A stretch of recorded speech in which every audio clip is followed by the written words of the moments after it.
అందరికీ నమస్కారం. World athletic championship 2025 ప్రజెంట్గా టోక్యోలో, జపాన్ దేశంలోని టోక్యో అనే నగరంలో జరుగుతున్నాయి. సో ఇదొక పెద్ద ఈవెంట్. సో దాదాపు ప్రపంచంలోని అన్ని దేశాలు ఈ ఈవెంట్లో పాల్గొన్నాయి. సో మరి భారతదేశం ఎంతమందిని, దాదాపు 19 మందిని పంపివ్వడం జరిగింది. అందులో 14 మంది బాయ్స్ అండ్ 5 ఉమెన్స్ అన్నమాట. సో 19 మందితో కూడిన స్క్వాడ్, ఇండియన్ స్క్వాడ్ అనేది ఈ అథ్లెటిక్స్లో పాల్గొనడం జరిగింది. సో మరి ఇన్ని రోజులు జరుగుతున్నాయి. సో పథకాల గురించి ఒకసారి, ఇండియన్ పథకాలు అసలు ఎన్ని వచ్చినాయి ఒకసారి చూస్తే, టిల్ నౌ ఇండియా మాత్రం ఒక్క మెడల్ కూడా సాధించలేకపోయింది. సో ఇంకొక ఏమన్నా ఆశలు ఉన్నాయంటే నాకు తెలిసి అయితే 100% ఛాన్స్ అయితే లేదు. మేబీ ఇంకెవరన్నా ఈవెంట్లో క్వాలిఫై అయ్యి సెమీస్లోకి వెళ్ళి, మళ్ళీ సెమీస్లో నుంచి ఫైనల్లోకి వెళ్ళి మెడల్ సాధించాలంటే సో ప్రజెంట్గా ఉన్న వాళ్లకు అంత పాసిబుల్ అవుతుందో లేదో తెలియదు. సో అసలు పాల్గొనే వాళ్ళు కూడా, అసలు ఇండియన్ అథ్లెటిక్స్ ఇంకా పాల్గొనే ఈవెంట్స్ కూడా ఉన్నాయో లేవో కూడా అంత ఇంకా లేదనమాట. సో మేజర్గా ఈ వరల్డ్ అథ్లెటిక్ ఛాంపియన్షిప్ కు సంబంధించి మేజర్గా నీరజ్ చోప్రా మీద చాలా మంది హోప్స్ ఉండే అనమాట. సో నీరజ్ చోప్రా ఖచ్చితంగా ఏదైనా ఒక మెడల్ సాధిస్తాడు అని చెప్పి చాలా మంది హోప్స్ పెట్టుకోవడం జరిగింది. కానీ నిన్న జరిగిన ఈ జావెలింగ్ త్రో ఫైనల్లో నీరజ్ చోప్రా చాలా నిరాశపరిచాడని చెప్పాలి. ఎందుకంటే అతనికి వచ్చిన పొజిషన్ కూడా దాదాపు 8th పొజిషన్ రావడం జరిగింది. సో ఇది ఇండియన్స్కు చాలా హోప్స్ పెట్టుకున్న అథ్లెటిక్స్, కంపల్సరీ ఏదైనా ఒక మెడల్ వస్తుందని చెప్పి ఆశపడ్డా, కానీ అతను మాత్రం అందుకోలేకపోయాడు. సో ఇక్కడ ఒకటి ఏంటంటే, సచిన్ యాదవ్ అనే ఒక కుర్రోడు ఈ ఈవెంట్లోనే ఫైనల్కి వెళ్ళడం జరిగింది.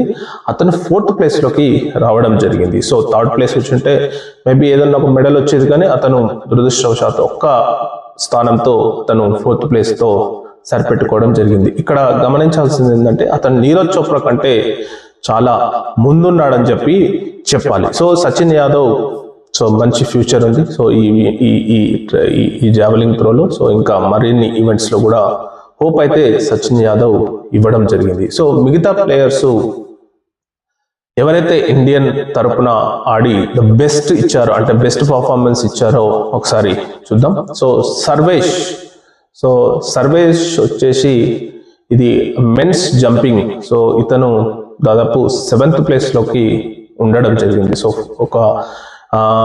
ఈ ఈవెంట్లో 7th ప్లేస్లోకి రావడం జరిగింది. నెక్స్ట్ పూజిత 800 మీటర్స్లో సో ఈ ఈవెంట్లో పాల్గొనాలి, కానీ ఆమె ఫస్ట్ రౌండ్లోనే విఫలం కావడం జరిగింది. సో ఆమె సెమీస్కు క్వాలిఫై కాలేదు.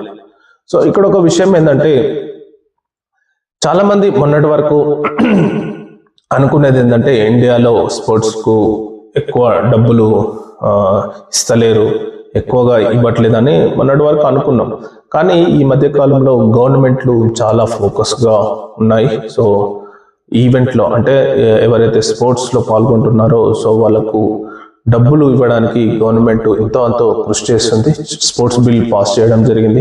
తర్వాత రాష్ట్రాలు కూడా, ఒక్కొక్క రాష్ట్రం కూడా సపరేట్ స్పోర్ట్స్ పాలసీని, స్పోర్ట్స్కు సంబంధించిన వాళ్ళకి ఎంకరేజ్ చేయాలనే ఉద్దేశంతో తమ రాష్ట్రాలలో ఎంతో అంతో వాళ్ళకు ఎలకేట్ చేయడం జరుగుతుంది.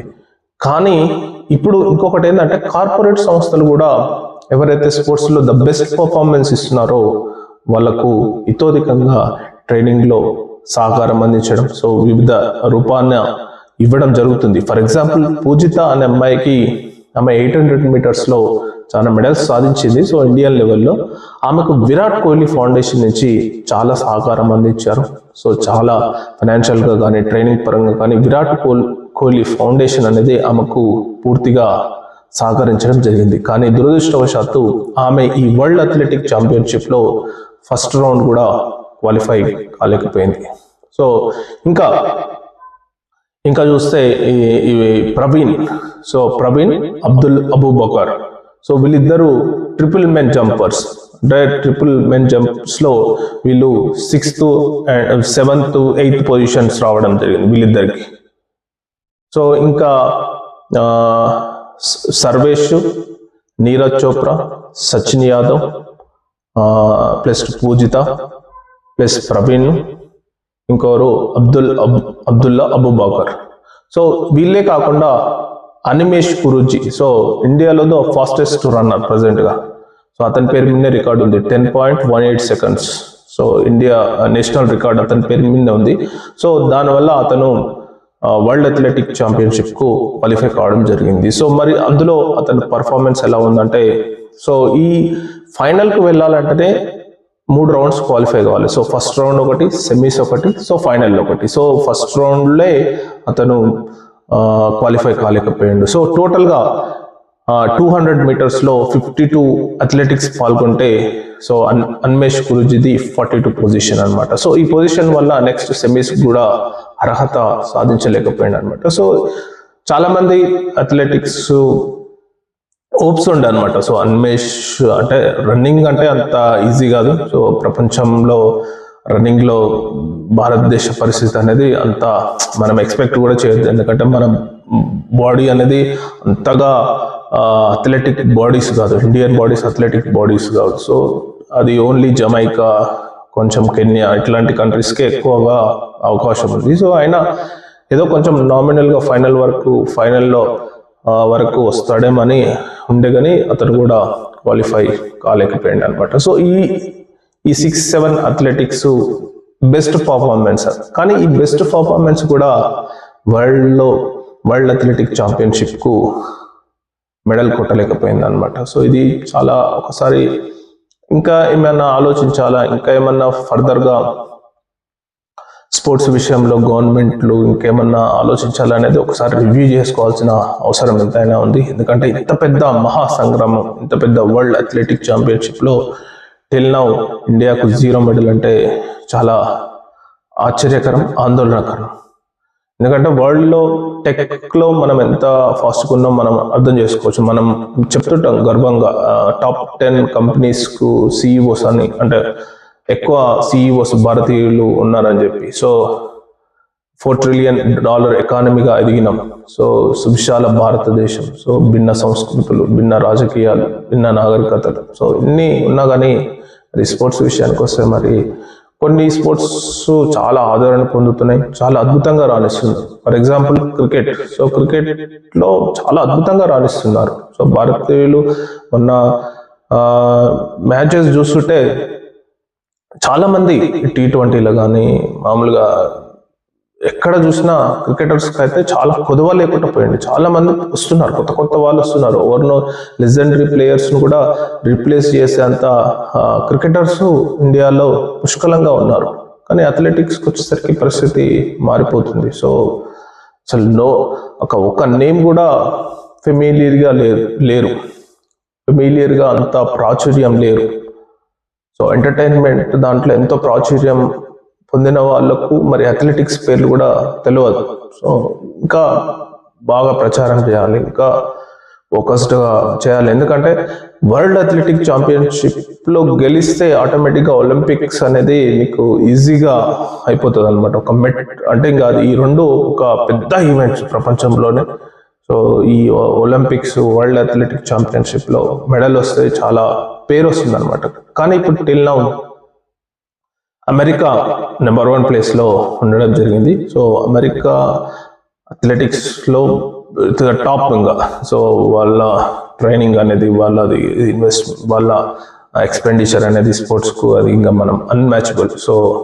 సో వాళ్ళు ఆబ్వియస్లీగా ప్రజెంట్గా నెంబర్ 1 పొజిషన్తో ఉండడం జరిగింది. సో ఇంకా మనం 22 వరకు అయితే ఈ వరల్డ్ అథ్లెటిక్ ఛాంపియన్షిప్స్ జరుగుతాయి. 22 రోజు ఎండ్ అవుతుంది. సో ఇంకేమన్నా ఈవెంట్స్ ఏంటంటే ఇవి క్లారిటీ ఉండవు అనమాట. సో ఎందుకంటే ఇది ఫస్ట్ రౌండ్ క్వాలిఫై కావాలి, సెమీస్ క్వాలిఫై కావాలి, సో ఫైనల్. ఇంకా ఈవెంట్స్ ఇంకేమన్నా పాల్గొనే వాళ్ళు ఉంటే మోస్ట్లీ 99% లేరు అనుకుంటున్నా.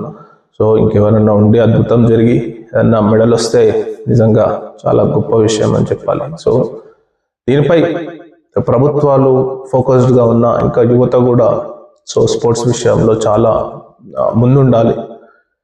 ఈ స్పోర్ట్స్ నాలెడ్జ్ని పెంచుకోవాలి. స్పోర్ట్స్ ప్రపంచంలో ఏం జరుగుతుంది అనేది చూస్తే మనం ఎక్కడ ఉన్నాం అనేది మనకు ఒక ఐడియా వస్తుంది. సో మనం ఎక్కువ ఎంటర్టైన్మెంట్ దాంట్లో ఉండకుండా స్పోర్ట్స్ కూడా కొంచెం ఎంకరేజ్మెంట్ చేయాలని వాళ్ళ పేరెంట్స్కు. సో చిన్నప్పటి నుంచి స్పోర్ట్స్ విషయాలు, స్పోర్ట్స్కి సంబంధించిన వస్తే దాంట్లో ఎంకరేజ్ చేస్తే స్పోర్ట్స్కు ఇవ్వడానికి చాలా మంది ఉన్నారు. సో ఎన్నో సంస్థలు, Reliance foundation, Tata foundation, Virat Kohli, Sachin, ఇట్లాంటి ఫౌండేషన్స్ క్రికెట్ కాకుండా వేరే స్పోర్ట్స్కు ఎంతో అంతో ఇవ్వాలని చెప్పి మనకు ఆబ్వియస్లీగా క్రికెట్ అనేది నెంబర్ 1 మన ఇండియాలో. సో దానికి చూడాల్సిన అవసరం లేదు. సో రిమైనింగ్ స్పోర్ట్స్ విషయంలో ఎంతో కొంత హెల్ప్ చేయాలని చాలా మంది ఫౌండేషన్ ద్వారా హెల్ప్ చేస్తున్నారు. రిలయన్స్ ఫౌండేషన్ చాలా మందికి హెల్ప్ చేస్తుంది. టాటా ఫౌండేషన్ చాలా మందికి అప్కమింగ్ అథ్లెటిక్స్కు చాలా మంది హెల్ప్ చేస్తుంది. సో ఆనంద్ మహేంద్ర చాలా మంది స్పోర్ట్స్ అథ్లెటిక్స్ ని ఎంకరేజ్ చేస్తున్నారు. సో కాకపోతే ఏంటంటే నేను గమనించింది ఏంటంటే ఏషియన్ అథ్లెటిక్ ఛాంపియన్ కానీ, సౌత్ ఏషియా అథ్లెటిక్ ఛాంపియన్షిప్ ఇట్లాంటి వాటిలో ఏషియా దాంట్లో బాగా పర్ఫార్మెన్స్ చేస్తున్నారు. కాకపోతే ఏంటంటే వరల్డ్కి వచ్చేసరికి అంతగా వీళ్ళు బెస్ట్ ఇచ్చినా కానీ అది సరిపోవట్లేదు. సో వేరే వాళ్ళు ఇంకా ఫాస్ట్ ఉన్నారు. సపోజ్ ఫర్ ఎగ్జాంపుల్ ఇది అన్మేష్ గురూజీ, అతను నేషనల్ రికార్డు 10.18 సెకండ్స్ 100 మీటర్స్లో. సో 100 మీటర్స్లో 10.18 సెకండ్స్ ఇండియాలో నేషనల్ రికార్డు. ఇప్పుడు అతను fastest runner in India. So world ఇప్పుడు మొన్న రీసెంట్గా జరిగిన వరల్డ్ అథ్లెటిక్ ఛాంపియన్షిప్లో అతను 100 మీటర్స్లో Oblique Seville, so Jamaica sprinter, కేవలం 9.77 సెకండ్స్లో రీచ్ కావడం జరిగింది. సో ఇతను 10.18, అతను 9.77. సో గ్యాప్ వచ్చేసి 41 సెకండ్స్ ఉంది. సో ఈ 40 సెకండ్స్ను రీచ్ కావాలంటే మరి అంత ఈజీ కాదు. ఎందుకంటే రన్నింగ్లో 40 సెకండ్ అనేది చాలా గ్యాప్. మొన్న రీసెంట్గా 1500 మీటర్స్లో 2 మిల్లీ సెకండ్స్తో వరల్డ్ ఛాంపియన్షిప్ కోల్పోయాడు వెయిట్ మ్యాన్ నాడార్. So just 2 milliseconds. So అంత మైన్యూట్ క్యాల్కులేషన్ ఉంటుంది. సో 40 సెకండ్స్ గ్యాప్ ఉన్నారంటే ఇంకా ఎంత రీచ్ కావాలి. 40 సెకండ్స్ అంటే ఎంత అచీవ్ కావాలి, ఎంత ప్రాక్టీస్ చేయాలి, దానికి ఎంత ఇంకా ఇప్పుడు చేసిన దానికంటే అతనికి ఇంకా డబుల్ త్రిబుల్ చేయాలి. సో అంత చేస్తేనే ఈ వరల్డ్ అథ్లెటిక్ ఛాంపియన్షిప్ అందుకోవటం, లేకపోతే కొంచెం అందుకోలేము. సో దీనిపై ఇంకా పేరెంట్స్ కానీ, లెక్చరర్స్ కానీ, ఇంకెవరైనా ఉన్న సామాజిక మాధ్యమాలలో సోషల్ ఇన్ఫ్లుయెన్సర్స్ కానీ సో స్పోర్ట్స్ విషయాల్లో బాగా అవగాహన పెంచుకోవాలి. సో స్పోర్ట్స్ను అనుకరించాలి. ప్రపంచంలో ఏ స్పోర్ట్స్ ఎక్కడెక్కడ జరుగుతున్నాయి, దానివల్ల ఎంత పాపులారిటీ ఉంది, సో ప్రపంచంలో ఏం జరుగుతుంది అనేది ఒకసారి స్పోర్ట్స్ విషయంలో అందరు చూడాలని నా విజ్ఞప్తి. Thank you.